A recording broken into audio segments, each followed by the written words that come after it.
Monsieur le Premier ministre, la parole est à Monsieur Bertrand Pancher.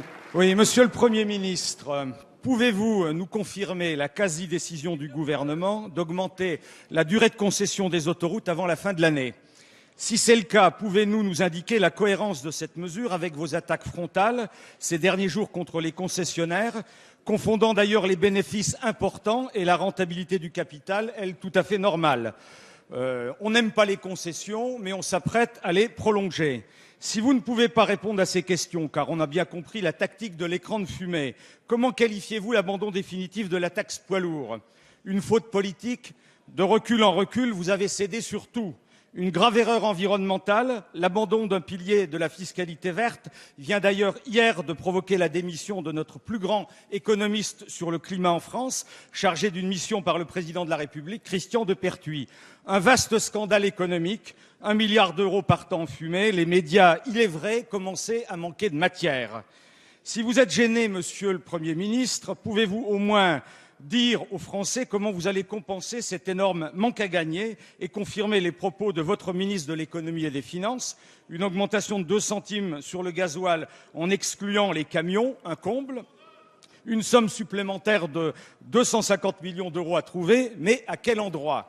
Et enfin, mais c'est dommage que vous n'ayez que 2 minutes pour répondre, comment pensez-vous vous engager dans une vaste politique environnementale sans réorienter notre fiscalité? C'est pour tous les écologistes sincères français, et il y en a beaucoup, un très grand mystère. La parole est à Madame Ségolène Royal, ministre de l'écologie, du développement durable et de l'énergie. Oui, Monsieur le Président. Monsieur le député, je vous remercie pour votre question copieuse, dans laquelle il y a beaucoup de sujets que vous connaissez fort bien. J'en profite pour vous remercier d'avoir été très présent pendant le débat sur la loi de transition énergétique qui sera appelée au vote tout à l'heure. Dans cette loi, il y a un volet très important, celle sur le transport propre. Et soyez convaincus que le gouvernement agit dans cette direction-là, d'abord dans les dispositions législatives qui sont prévues dans le projet de loi, mais aussi pour résoudre l'ensemble des problèmes que vous venez de soulever. S'agissant des autoroutes, nous sommes destinataires, les parlementaires également, de rapports de la Cour des comptes et du rapport de l'autorité de la concurrence, qui fait un certain nombre de propositions pour remettre de l'ordre dans la question des tarifications des autoroutes. Et nous avons demandé aux compagnies concessionnaires de faire des propositions dans ce domaine pour savoir comment elles comptaient donner suite aux propositions et aux recommandations de l'autorité de la concurrence.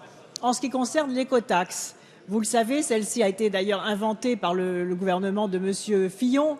Nous avons donc dû gérer une situation difficile.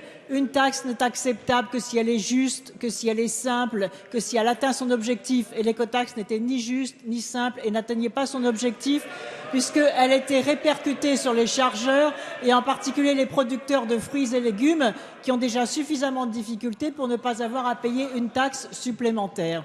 Enfin, pour l'ensemble des sujets que vous évoquez concernant le transport propre, vous savez que dans le texte de loi, il y a des mesures très importantes qui sont prises, notamment pour encourager les flottes de véhicules propres dans les administrations et pour aider les Français aussi à abandonner leurs vieux véhicules diesel polluants avec une prime de 10 000 € par véhicule propre réacheté. Ainsi, Monsieur le député, je crois que vous avez là la conviction que le gouvernement travaille avec bon sens et détermination. Merci Madame la ministre.